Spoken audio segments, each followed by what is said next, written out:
Bonjour mes amis, c'est fini la canicule, hein? Alors, hier, une des grandes dames de ce monde a tiré sa révérence. On pouvait lire d'ailleurs un article à ce sujet sur le fil d'actualité de yahoo.be, montrant, entre autres, Kim Kardashian montrant son cul et sa nouvelle décoloration, et un sujet sur la pénurie de moutarde en Europe. C'est vous dire une fois de plus le discernement et l'échelle de valeur des médias. Autre grand sujet d'actualité, qui dure depuis 7 mois, la guerre en Ukraine. Février, c'est vraiment honteux, c'est dégueulasse, pauvres gens quand même. On ne voudrait vraiment pas être à leur place. Et ça tombe bien, on ne l'est pas. Donc on va quand même un petit peu profiter de nos vacances de carnaval, hein?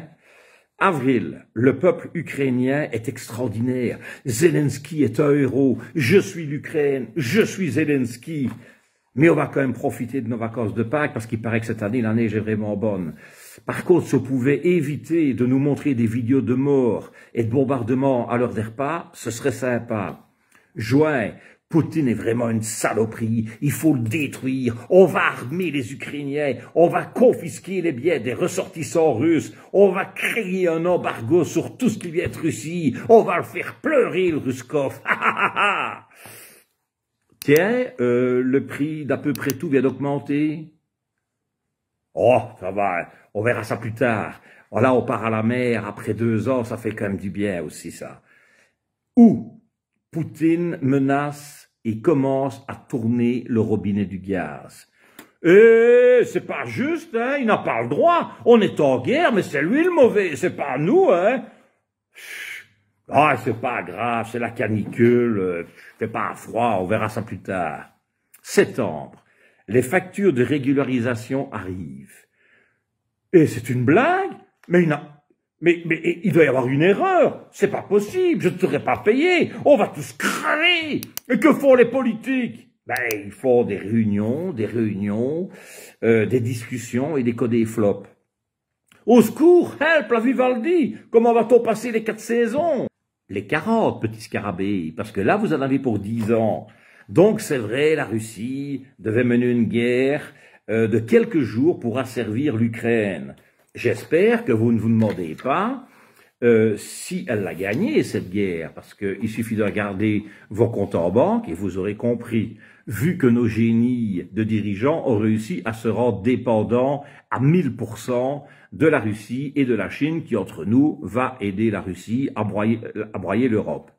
Alors comme d'habitude, les ricains s'en sortiront parce qu'ils ne sont pas hyper dépendants. Depuis des siècles, l'Afrique crève de faim, donc ils ont l'entraînement et ils vont encore être un peu plus rejetés ou colonisés par la Chine. Donc l'Asie va faire comprendre à l'Europe qu'on ne s'attaque pas à des monstres avec un couteau suisse. Je vous parie 10 €, oui, parce que c'est la crise pour tout le monde, que bizarrement, les mentalités et les opinions vont changer dans les semaines à venir. D'abord, pour la population qui, exsangue, va commencer à trouver tous les défauts du monde à l'Ukraine et à Zelensky.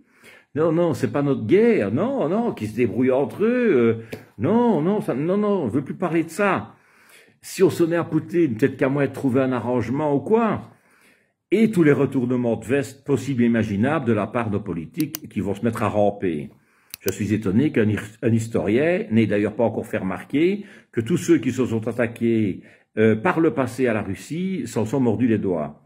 Napoléon, notre bon Adolphe. Mais, une fois de plus, je ne suis qu'un simple humoriste qui aimerait bien qu'il y ait enfin une atmosphère un peu plus détendue pour pouvoir faire rire les gens. Et de toute façon, je me trompe sûrement, hein. Ouais, il y a beaucoup de chance. Voilà, mes amis. Du 22 au 24 septembre à la Comédie en Île, il reste quelques places le 23, quelques places le 24, un peu plus le 22. On pourrait rire pendant 1h30, qu'en dites-vous?